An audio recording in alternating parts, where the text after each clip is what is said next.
Established in 1919, McDanel Advanced Ceramic Technologies is a leader in manufacturing high-quality ceramic tubes and components.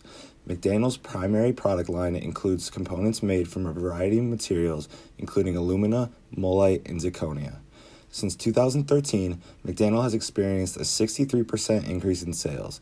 Due to this growth, the company's current operation limits its ability to ship customer orders on time, as approximately 10% of orders are shipped late.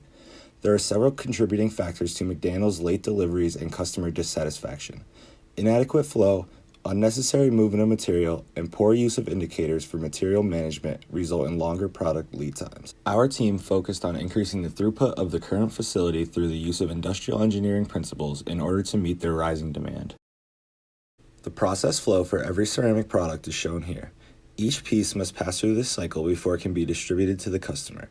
The bottleneck in this system is the kiln, as it is only able to be fired 5 times every 2 weeks, with each firing taking upwards of 40 hours. Our team used a combination of 2 approaches to improve the flow of McDanel's production. The first is the development of a linear programming model. Through this, McDanel is able to see exactly where every piece in the system needs to be at a specific time to maximize the amount of orders they can fulfill. To supplement the model, our team redesigned the floor layout of McDanel's current facility to minimize the total travel distance for each piece.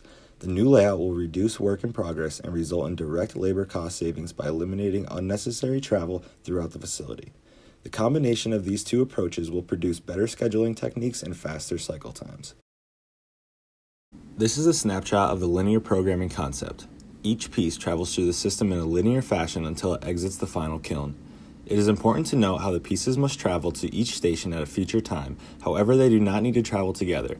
For example, parts exiting the finishing station at time 1 can travel to the bisque kiln at any time 1, 3, 5, 7, and so on.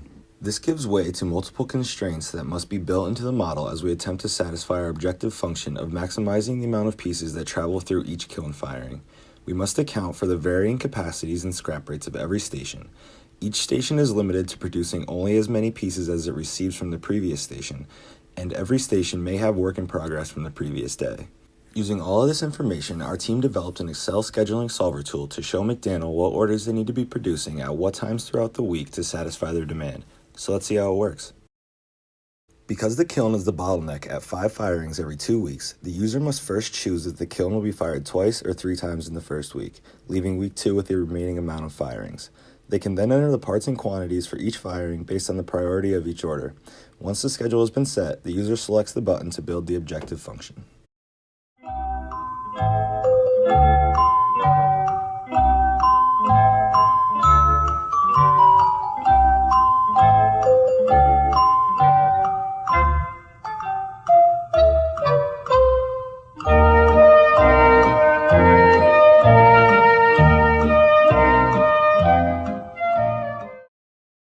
The tool will then shift to the inventory screen. Here, the parts we selected to produce are highlighted in blue.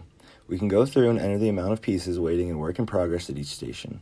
This will build the inventory constraints into the model. Next, the tool takes us to the work schedule. We can see each step in the process along with the scrap rate and capacity for each station listed across the top. These amounts can be altered as McDanel collects more data. Below each station are corresponding beginning and end variables that represent when it is possible to execute that step throughout the week. Currently, this is the standard schedule. Let's say McDanel's extrusion machines are scheduled for maintenance on the first Tuesday, so they won't be able to extrude then. We'll simply remove the start and end variables from extrusion on Tuesday. The model will adapt accordingly. Once the user has the final schedule set, they'll select the button to build the linear programming model. The tool then shifts to the final constraints page. Here, the constraints the user has entered in the previous steps are displayed. All we have to do is click the Solve button in the upper right. The program will solve the model for the best possible solution. Once it has finished running, the Post Solver Process button will take us to our results. Displayed on the left are the parts the user entered to be produced within the 2-week schedule. Accounting for the varying capacities and scrap rates, the solver displays how many pieces will actually be produced in the actual column. The difference between the desired amount and the actual amount that will be produced is also shown. As we move to the right, we can see the generated schedule. The variables from the schedule before have been solved, and the amount of pieces that station must process at that specific time are displayed. Further to the right is a more in-depth look at the schedule. It shows each different part in the schedule and when each piece will move through that station. This gives McDanel an accurate view of exactly what they should be producing to maximize throughput and achieve their demand. Let's not forget about our facility redesign. The green line here displays the current path that pieces follow in order to reach the kiln. The excessive amount of backtracking and unnecessary movements slow cycle times and force material handlers to spend extra time on non-value added steps. We can also see the storage areas set aside for work in progress along the south and east walls. Storing the material in these areas is counterintuitive as many of the processes are performed along the north wall. Using only the key steps in the process, our team has designed this simplified layout. The material flows in a much smoother pattern as the main stations have been shifted to the southern wall. This shortens the distance traveled from station to station and promotes a cell layout. The north wall contains storage space for empty bins and racks. We believe this is a very low-cost transformation as the power outlets and air vents of the current facility layout align with the new proposed solution. The combination of these two deliverables can provide tremendous monetary benefits for McDanel moving forward. By using the schedule generated by the Excel solver, they can potentially increase the kiln throughput by 50 to 60%, resulting in higher total process throughput. Consistently achieving this higher throughput would increase potential revenues by hundreds of thousands of dollars given adequate demand. In addition, the new facility layout reduces the distance traveled for each piece by 150 feet. This will result in additional labor soft savings by decreasing the time required for material handling.